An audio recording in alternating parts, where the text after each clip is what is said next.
How can I draw a Bible map?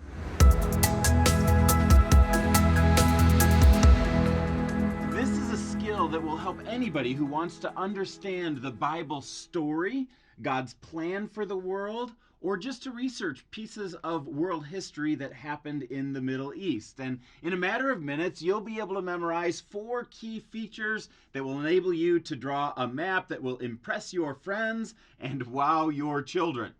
Now, the first thing that you need to be able to know in drawing a Bible map is the first picture or image that comes to mind needs to be a person of unusual girth, or we'll just say it out loud, a beer belly. Somebody's got a beer belly. They're coming in from this side of the screen, but what winds up coming in is not the entire person, it's just their belly that comes in from the side. So you imagine, boom, that's the person's belly.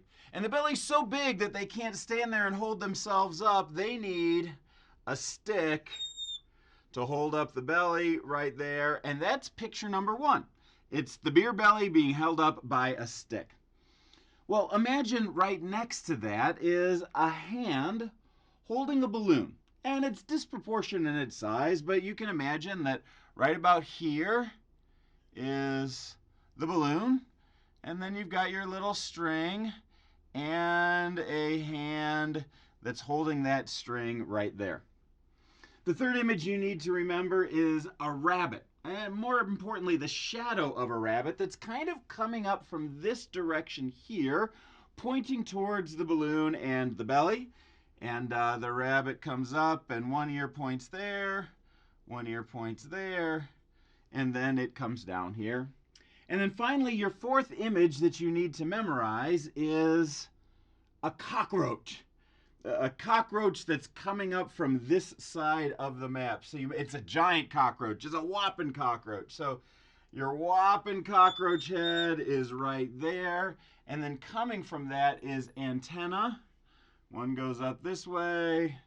One goes over that way. So these are your 4 key images. And if you can remember these 4 key things, you can draw a Bible map. Now, what are they? Each one of them represents a body of water in the Middle East. So over here, you've got the Mediterranean Sea. And then right down here, the stick that's holding this up is the most important river that's going through Egypt. It's the Nile River, okay?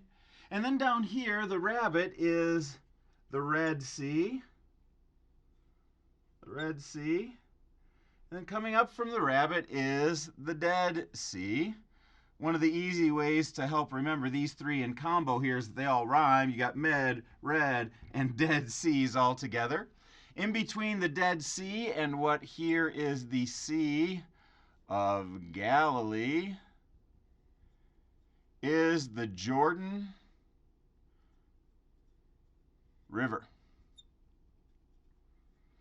These are the key bodies of water on this side, and then coming over to the other side of the map, you have the Persian Gulf, and then 2 key rivers that are critical in the entirety of ancient world history. They are the Tigris, and the Euphrates River. Now, those give you the idea of what the waters are like in the Old Testament.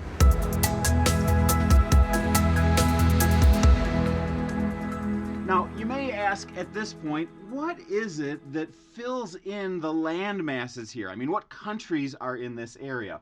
And it's a bit of a complex question because biblical history goes from Abraham at 2000 BC all the way through the New Testament that ends somewhere around probably 60s or 70s AD. And when you put that together, that's 2,100 years of history. So the countries kind of float around in different places. But here's some approximations of some countries that you should be paying attention to. So right here is the key one, and an approximate boundary for the nation of Israel is right about here. This is where Israel is found. And it's really important. One of the reasons people ask, how come Israel has been such a strategic location throughout all of world history, is because this is all desert. This direction goes to Asia. This direction goes to Europe. This direction goes to Africa. So Israel winds up being right at the centerpiece of the intersection of three continents. And because people don't want to travel through the desert, the key highways, both for commerce and for the military, went through Israel. That's why the territory was so wanted. That's why so many battles were fought exactly in this area right here.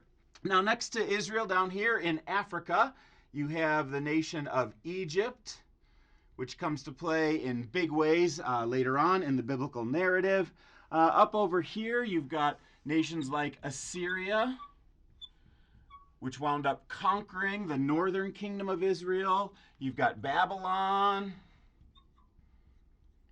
which wound up conquering the southern nation of Israel. Babylon is roughly Iraq to this day. And then you've got Persia, which is reasonably Iran to this day. They helped bring the people back into Israel. And then all of this area in here is desert. And then back in this area, you have Canaanites, Hittites, Hivites, Jebusites, Ammonites, Moabites, Midianites, and other small tribes that were in during that time. But overall, this is the way that you draw a Bible map. Well, thanks for watching. If you liked this video and you'd love to see more like it, perhaps you'd like to start with this video right here. And if you love these videos, it would be fantastic if you would like, subscribe, or ring the bell for notifications.